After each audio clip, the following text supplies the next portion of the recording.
right now.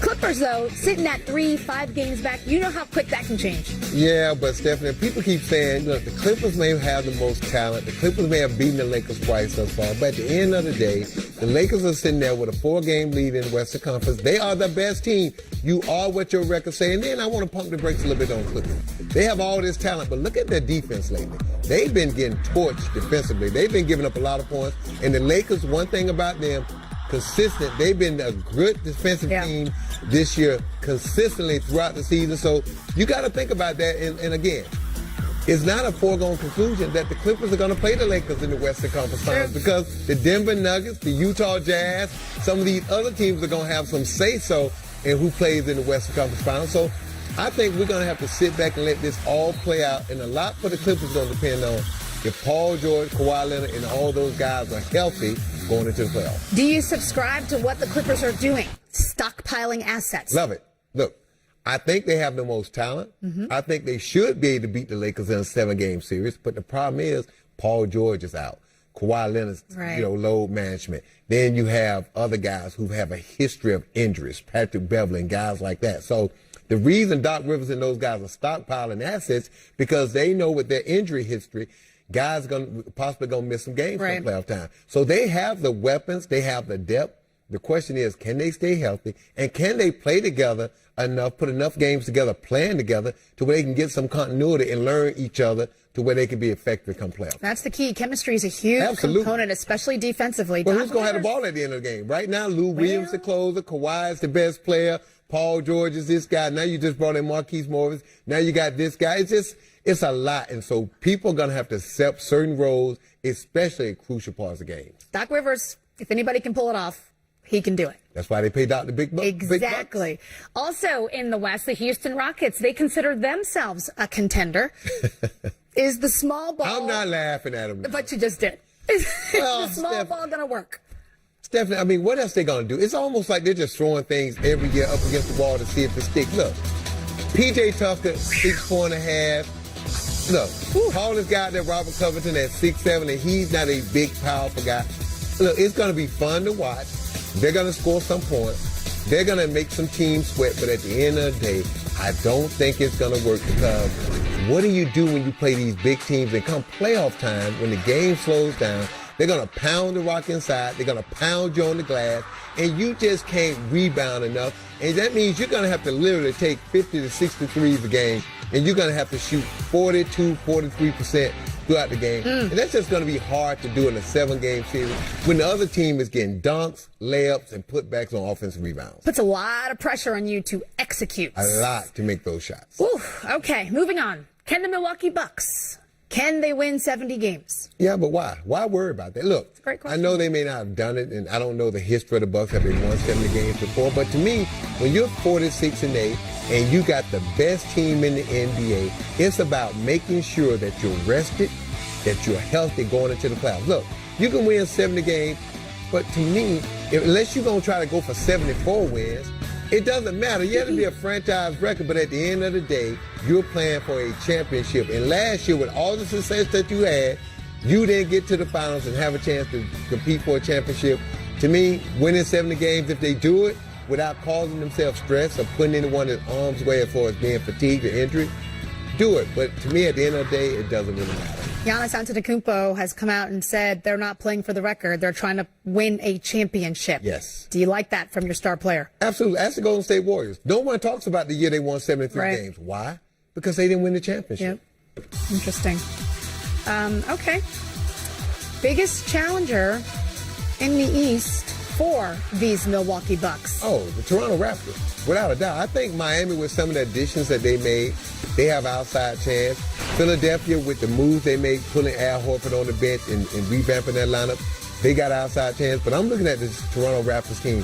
One, they beat Milwaukee last year to go to the finals, and they are the defending world champions. And two, they really believe, with the time, Stephanie, I spent in Toronto talking to the players and the coaches, they really believe that they can beat the Milwaukee Bucks in a 7-game series. They feel like they have the personnel, the formula, and they have the mental toughness to beat this team. So if those two teams meet the 7-game series in the Eastern Conference Finals, it's going to be great. The difference is Bucks going to have home court again. True. and they're going to have a chance to put the Raptors away, but don't ever, ever underestimate the heart of a champion.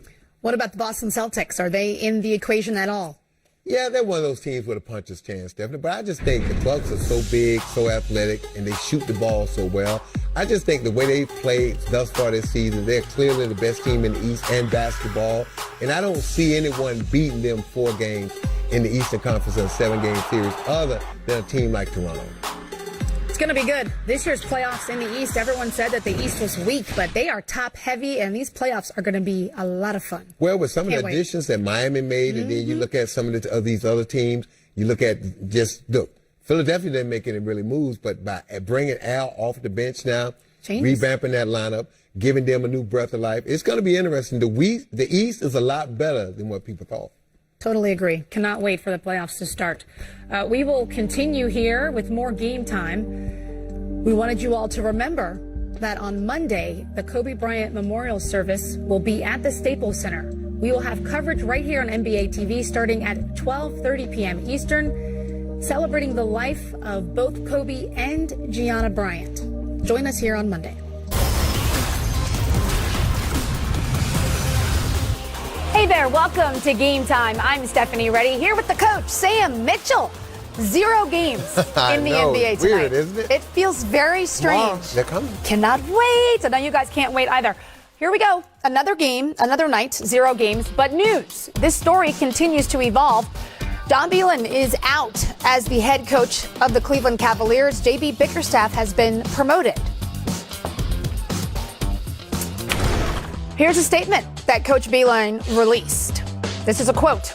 "This was a very difficult decision for me, but I want to be clear. This was my decision to step down, and I truly appreciate the understanding and support of the front office during this time. I find losing very challenging, and this year has taken a much bigger toll on me than I expected. I grew concerned for the consequences this toll could potentially take on my own health and family's well-being down the road. I was not certain I could be at my best for the remainder of the season and in the future. That would not be fair to the players, coaches, and support staff." And to dive deeper into this story, we welcome in our guest from The Athletic, Joe Vardon. Joe, you helped write the story about the situation in Cleveland. How quickly did things get off the rails for the Cavs? Yeah, I mean, they've never been on the rails. It's been 2 years since there's been any kind of real direction here in Cleveland. As it relates to John Beilein, he took the job, took over effectively during Summer League, and began to see right away that this wasn't going to be anything like what he was used to in any of his previous college stops. And by the time the preseason was over, our reporting was telling us that he was already miserable. Miserable with the job, miserable with the decision, and it's just been a long, long grind since then. Wow. Well, since this resolution came today, we found out a couple of things. One, we found out JB Bickerstaff got promoted. Does he have an interim tag, or is he the head coach now? No, he's the head coach now, and that makes some sense. I mean, the Cavs were interviewing a prototype of candidates when they hired John, and JB was part of that prototype.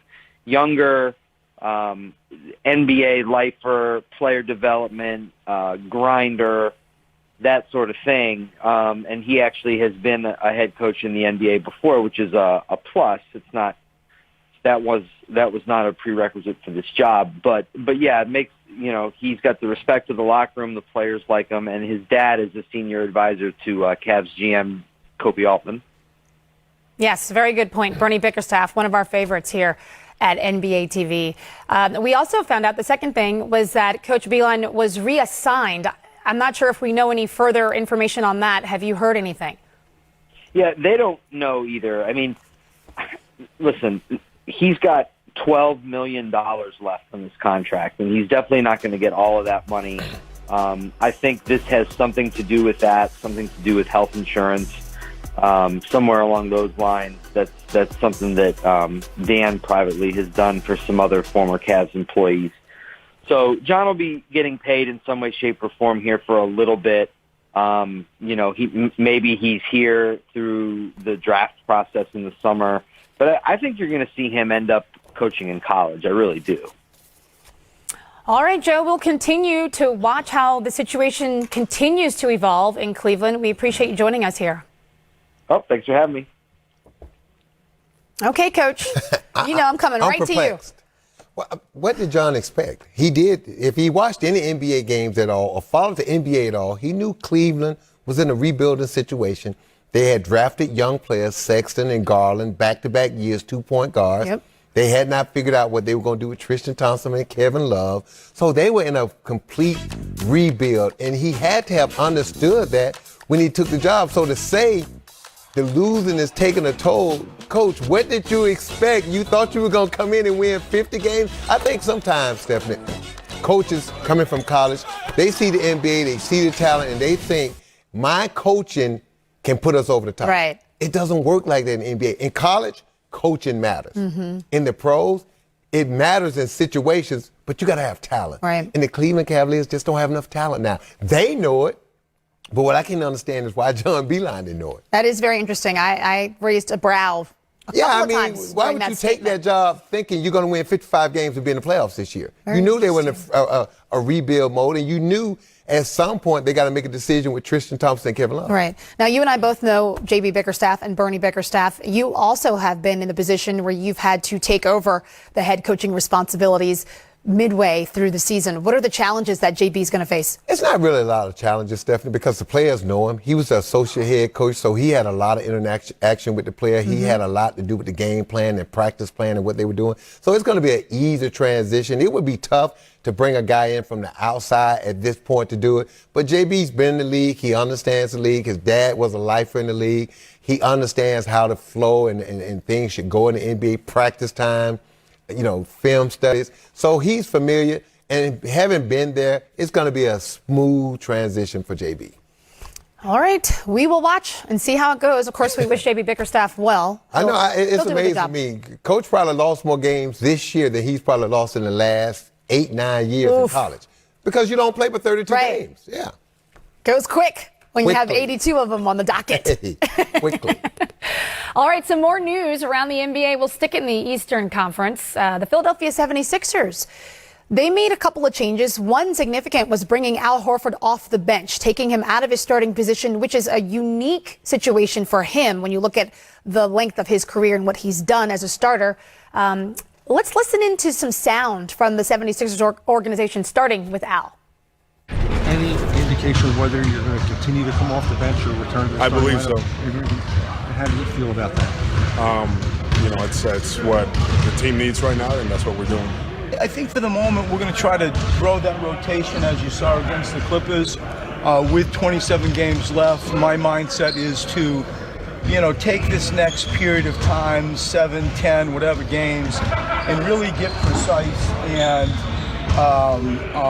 purposeful with our rotation, and then take that run home and polish it up.